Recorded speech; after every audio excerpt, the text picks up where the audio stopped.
घेता तुम्ही श्वास, अगदी तसाच जरुरी असतो तुमच्या वागण्या बोलण्यातला आणि जगण्यातला आत्मविश्वास. आत्मविश्वास देतो तुम्हाला काही करण्याचा ध्यास, आत्मविश्वास देतो तुम्हाला काही करण्याचा ध्यास, हिंमत मिळते जगण्याची आणि कळतं रोज घ्यायचा नसतो फक्त श्वास. म्हणूनच सांगतो गुंतवणूक करा विश्वासाने.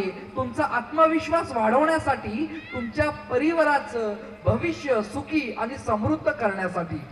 तुमच्या आत्मविश्वासाने कुटुंबाच्या चेहऱ्यावरचा समाधानाचं हास्य फुलेल. रोज त्यांना पाहताना तुम्हाला जगण्याचा खरा अर्थ समजेल. आपली रोजची कणकण, फार महत्वाचं वाक्य आहे, आपली रोजची कणकण श्वासाची गुंतवणूक जसं तुम्हाला अनेक वर्षाचं आयुष्य देते, आपली रोजची कणकण श्वासाची गुंतवणूक जसं तुम्हाला अनेक वर्षाचं आयुष्य देते, अगदी तसंच कणकण पैशाची गुंतवणूक तुम्हाला सुखी आणि समृद्ध भविष्य देते. म्हणूनच विश्वासाच्या पायावर तुमच्यातला आत्मविश्वास जागवा. भरपूर नाती प्रेमाची आणि तुमच्या कष्टाचा पैसा कमवा. एकच सांगतो, शेवटच्या 3 लाईन आहेत. एकच सांगतो, आत्मविश्वासाने जग जिंकता येतं इतरांच्या आधी. एकच सांगतो, आत्मविश्वासाने जग जिंकता येतं इतरांच्या आधी. स्वतःच्या मनात मोठं होता येतं. स्वतःच्या मनात मोठं होण्यासाठी हे विश्व छोटं असतं, कारण अवकाशाच्या पलीकडे जाण्याचं त्याचं ध्येय ठरलेलं असतं. त्यामुळे गुंतवणूक आणि त्यातून येणार आत्मविश्वास हा फार महत्वाचा आहे. पण मला तुमच्याशी बोलायचं आहे तो म्हणजे आपला आतला मनातला जो काही आत्मविश्वास असतो त्याच्या संदर्भात मला तुमच्याशी एक 15-20 मिनिटं बोलायचं आहे, कारण की हा फार महत्वाचा आहे. आपण सर्वांनी अंड बघितला असेल, अंड अनुभवला असेल, काही जण ऑमलेट करत असेल तर अंड खात पण असेल. पण अंड आपण फोडतो कसं? ते म्हणाला हा काय प्रश्न आहे सर, पण अंड आपण फोडतो कसं? माझ्यामध्ये अंड 5 प्रकारे फोडता येतं. काही जण अंड चमच्याने फोडतील, काही जण ऑमलेट करत असेल तर अंड तव्यावर फोडतात आणि त्यावर फोडतात. काही जण फार भारी असतात, अंडगिरी डोक्यावर मारतात आणि फोडतील. काही जण त्याहूनही भारी असतात, अंड घेतील, खुर्चीवर ठेवतील, त्यावर बसतील आणि अंड फोडतील.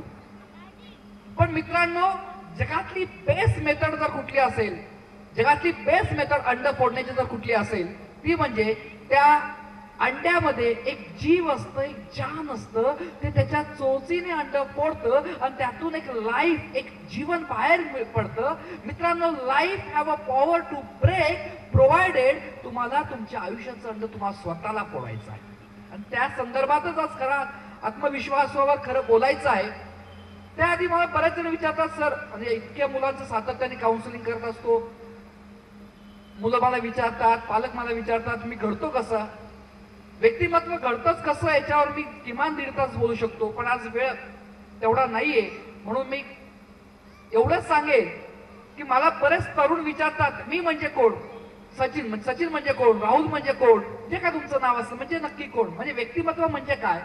तर त्याची सोपी साधी भाषा, कारण की मी सायकोलॉजिस्ट आहे, पण सोप्या भाषेत सांगायचं झालं तर जन्मापासून तर आत्ताच्या या क्षणापर्यंत जो 8 वाजले आहेत, या 8 वाजेपर्यंत, जन्मापासून तर 8 वाजेपर्यंत तुमच्या मेंदूमध्ये जे काही टाकलं गेलेलं आहे ते म्हणजे तुमचं व्यक्तिमत्व. आणि या पर्सनॅलिटी मधनच तुमची ऍक्शन घडत असते, बिहेवियर घडत असते, वर्तणूक घडत असते. त्याचबरोबर नवे अनुभव घेण्याची प्रक्रिया त्यातूनच घडत असते. म्हणजे तुमच्या माझ्या जीवनामध्ये जे काही घडतं ते आपल्या पर्सनॅलिटीमुळेच घडत असतं. जर मग माझ्या आयुष्यामध्ये जर आनंद असेल, सुख असेल, तर याला कारण मी आहे. आणि माझ्या आयुष्यामध्ये जर दुःख असतील, प्रॉब्लेम्स असतील, काही अडचणी असतील, तर त्याला कारण मीच आहे. कारण की आपली प्रत्येक ऍक्शन आपल्या स्वतःतून घडत असते. तुमच्या आमच्या जीवनामध्ये जे काही घडतं ते आपल्या व्यक्तिमत्वामुळेच घडत असतं. आता इथून मी महत्वाच्या मुद्द्यावर मला बोलायचं आहे, ज्यासाठी मला खास बोलवलं आहे. आमच्या सायकोलॉजीच्या भाषेमध्ये, आमच्या सायकॅट्रीच्या भाषेमध्ये पर्सनॅलिटीला आम्ही 2 प्रकारे डिवाइड करत असतो, एक आउटर फेस आणि इनर फेस. आता तुम्ही पूर्ण विसरून जाता, तुम्ही आणि मी आपण दोघंच असं संवाद साधतो असं डोळ्यासमोर आणा. ती आउटर फेस आणि इनर फेस म्हणजे काय? ती फेस प्रतिमा म्हणजे काय? पहिले आउटर फेस म्हणजे काय ना माझ्या मनात, म्हणजे तुमच्या मनामध्ये आहे का ती चेक करा. आउटर फेस ती आपल्या समाजामधल्या संस्कारामधून अतिशय मोठ्या प्रमाणावर आपल्या मनामध्ये निर्माण झालेली असते. म्हणजे काय? बाह्य प्रतिमा म्हणजे काय? मी माझं स्वतःचं व्यक्तिमत्व दुसऱ्यांच्या डोळ्यातून पाहतो, दुसऱ्यांच्या म्हणण्यानुसार मी ठरवतो, दुसऱ्यांच्या सांगण्यानुसार मी स्वतःला समजतो, याला म्हणून माझी आउटर फेस स्ट्रॉंग आहे. म्हणजे काय, समोरची लोक जर मला चांगलं म्हणत असतील, त्यांच्या म्हणण्यानुसार मी चांगला आहे, त्यांच्या पद्धतीनुसार मी चांगला आहे, त्यांच्या चष्म्यामधनं मी चांगला आहे, त्यांच्या बोलण्यानुसार मी जर चांगला आहे, तर मी स्वतःला चांगला समजेल. कारण की मित्रांनो, माझं एक वाक्य तुम्ही आयुष्यभर लक्षात ठेवा, आपण स्वतःला आतून जसे समजतो तसेच आपण एकतर असतो किंवा तसेच दिवसेंदिवस घडत जातो. आय रिपीट, आपण स्वतःला आतून जसे समजतो तसेच आपण एकतर असतो किंवा तसे दिवसेंदिवस घडत जातो. कारण की आपला प्रत्येक विचार आपलं भविष्य घडवत असतो. मग समजा समोरची लोक मला जर वाईट म्हणत असतील, त्यांच्या म्हणण्यानुसार मी वाईट आहे, त्यांच्या पद्धतीनुसार मी वाईट आहे, त्यांच्या सांगण्यानुसार मी वाईट आहे, त्यांच्या चष्म्यामधनं जर मी वाईट असेल, तर मी स्वतःला वाईटच प्रोग्राम करेल आणि वाईटाच्या दिशेने जाईल. कारण की माझा आउटर फेस स्ट्रॉंग आहे. आणि आउटर फेस स्ट्रॉंग असणं मी चांगली गोष्ट आहे का? कारण की आपल्या समाजामध्ये एक पावल्या वेळाचा उद्योग चालतो, त्याला मी आता राष्ट्रीय उद्योग म्हणतो. कारण की मुंबई ठिकाणी सुद्धा हा उद्योग चालतो. काय हा उद्योग? 10 माणसं एकत्र आली की जी माणसं नाही त्यांच्याबद्दल वाईट बोलायचं, 10 पैकी 5 निघून गेले, 5 जण जे निघून गेले त्यांच्याबद्दल वाईट बोलतील, 5 पैकी 3 बायका निघून गेल्या, 2 बायका राहिल्या असतील तर त्या एकमेकाची वाईट बोलतील की ती फारच अशी अशी वगैरे वगैरे. आणि 2 बायका राहिल्या, एक इकडच्या दिशेने निघून गेली, एक इकडच्या दिशेने निघून गेली, तर ती मनातल्या मनात वाईट बोलेल. ती ना स्वतःला खूप शहाणी समजते, ती सुद्धा ब्ला ब्ला ब्ला वगैरे वगैरे वगैरे आहे. म्हणजे आपल्या समाजामध्ये सातत्याने वाईटच बोललं जातं. आणि अशा समाजामध्ये जर आपला आउटर फेस स्ट्रॉंग असेल तर आपण आपलं व्यक्तिमत्व निगेटिव्ह प्रोग्राम करत आहे. आणि हा आउटर फेस लहानपणापासून स्ट्रॉंग केला जातो. समजा घरामध्ये एक लहान मुलगा आहे, तो चड्डी न घालता पहिल्या खोलीमध्ये आला तर आपण काय म्हणतो, ए वेड्या चड्डी घालताय, तर लोक काय म्हणतील. म्हणजे असं राहतं, आम्हाला काही फरक पडत नाही. मुलगी घरी 7ची 7:30 वाजता उशीर आली की बाबा दार उघडल्या म्हणतात, अगं ही काय यायची वेळ झाली का, लोक काय म्हणतील. म्हणजे आली नाही ना, आम्हाला फरक पडत नाहीये, लोक काय म्हणतील. म्हणजे सातत्याने आपण लोकांचा सातत्याने विचार करतो. मी 10वी 12वीच्या इतक्या मुलांचं काउन्सिलिंग केलेलं आहे. त्या मुलाला 10वीला जवळ म्हणजे 9वीला त्याला 90% 95% पडतात, 10वीला तो डायरेक्ट 50-60% येतो. 10वीला आल्या लोक काय म्हणतील, चांगले मार्क मिळव. आणि त्या दडपणाखाली तो काही त्याचा परफॉर्मन्स करत नाही. आणि त्यात इतका आपला आउटर फेस स्ट्रॉंग केला जातो. त्यातल्या भारतीय संपूर्ण स्त्रियांचं जीवन लोक काय म्हणतील याने अक्षरशः करकोचून बांधलेलं असतं. मित्रांनो, काय होतं, आपण परिणाम असा होतो की लोकांच्या नजरेतून आपण स्वतःला समजतो आणि आपण आपलं व्यक्तिमत्व आणि आपण आत्मविश्वास घालून बसत असतो. जर खऱ्या अर्थाने कॉन्फिडन्स आपल्याला वाढवायचा असेल तर आपल्याला आउटर फेस काढलाच पाहिजे. आणि त्यासाठी एक सर्वात महत्वाचा नियम आणला पाहिजे, तो म्हणजे लोक काय म्हणतात याची मुळीच तमा बाळगणार नाही. लोक गेले खड्ड्यात, मला जे योग्य वाटतं, माझ्याला जे न्याय वाटतं, माझ्या सतत वेगबुद्ध्या जे पटतं तेच मी आयुष्यात करेल. आता लोक गेले खड्ड्यात असं प्रॅक्टिकल लेवलवर बोलणार नाही, पण लोक काय बोलतात याचा परिणाम मी माझ्या मनावर होऊ देणार नाही, माझ्या कॉन्सन्ट्रेशनवर होऊ देणार नाही, माझ्या बिझनेसवर होऊ देणार नाही, माझ्या जॉबवर होऊ देणार नाही. आणि या लोकांकडे दुर्लक्ष करून माझ्या कामाची माझे सगळा वेळ हा विधायक कामामध्ये घालेल, या पद्धतीनेच विचार केला पाहिजे. आणि जर खऱ्या अर्थाने आउटर फेस काढायचा आणि कॉन्फिडन्स वाढवायचा असेल तर महत्वाचा नियम नंबर 2 तो म्हणजे आपल्यातला ढोंगीपणा काढला पाहिजे. ढोंग प्रोजेक्ट करणं बंद केलं पाहिजे. बऱ्याच गोष्टी आपल्या मान्य नसतात, करण्याची आपली इच्छा नसते, फक्त लोकांनी चांगलं म्हणावं म्हणून आपण बऱ्याच गोष्टी करत असतो.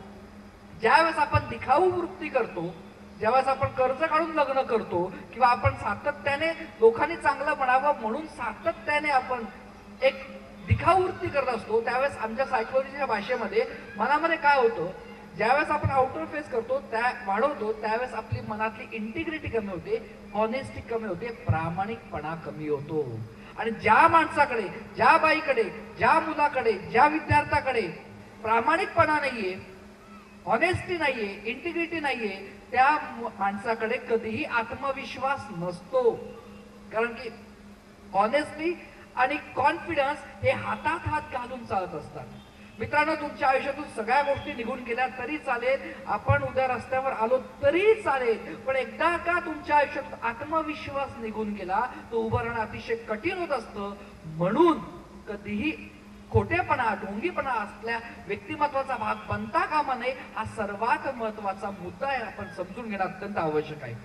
मी जसं तुम्हाला सांगितलं की जसा आउटर फेस काढायचा आहे तसा आपल्या मनामध्ये असतो तो इनर फेस, आणि तो दोन प्रकारचा असतो, पॉझिटिव्ह इनर फेस आणि निगेटिव्ह इनर फेस. आता निगेटिव्ह इनर फेस म्हणजे काय, तो माझ्या मनात आहे का तो चेक करा, आपल्या मनामध्ये आहे का तो चेक करा. मला जर असं वाटत असतं एखादी गोष्ट मला जमणार नाही, ती झाली नकारात्मक स्वप्रतिमा. मला लक्षात राहत नाही, निगेटिव्ह इनर फेस. माझ्यात आत्मविश्वास नाहीये, निगेटिव्ह इनर फेस. मी लवकर लोकांवर विश्वास ठेवू शकत नाही, निगेटिव्ह इनर फेस. माझी तब्येतच खराब असते, माझं डोकंच दुखत असतं, मी दिसायला सुंदरच नाहीये, मी खूपच बारीक आहे, मी खूपच जाडा आहे, negative inner face.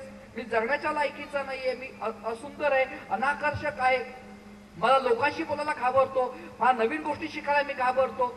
Negative inner face ही सगळी वाक्य नकारात्मक स्वप्रतिमेची आहे. आणि मी मगाच तुम्हाला सांगितलं, आपण स्वतःला आतून जसे समजतो तसेच आपण एकतर असतो किंवा तसेच दिवसेंदिवस घडत जातो. आपण या पद्धतीनेच विचार करतो, कारण की आपला मेंदू एका कॉम्प्युटर सारखा काम करत असतो. कॉम्प्युटरला जसं इनपुट मिळतं तसंच तो आउटपुट देतो. तुम्ही तुमच्या मेंदूला काय इनपुट देतात तसंच तुम्हाला आउटपुट मिळणार आहे. त्यामुळे आजपासून तुम्ही विचार करा की मनामधनं विचारांच्या पातळीवर हे निगेटिव्ह वाक्यच येणार नाही, नकारात्मक वाक्यच येणार नाही. म्हणजे तुम्हाला असं वाटलं माझ्यात आत्मविश्वास नाही, मला पहिले असं वाटायचं, पण मी SBIच्या कार्यक्रमात ऐकलेलं आहे की नकारात्मक वाक्य वापरायची नाहीयेत, माझ्यात आत्मविश्वास आहे असं मी म्हणेल, तुमच्यात तो बदल दिसायला लागेल. एवढं सामर्थ्य या विधायक विचारांचं आहे.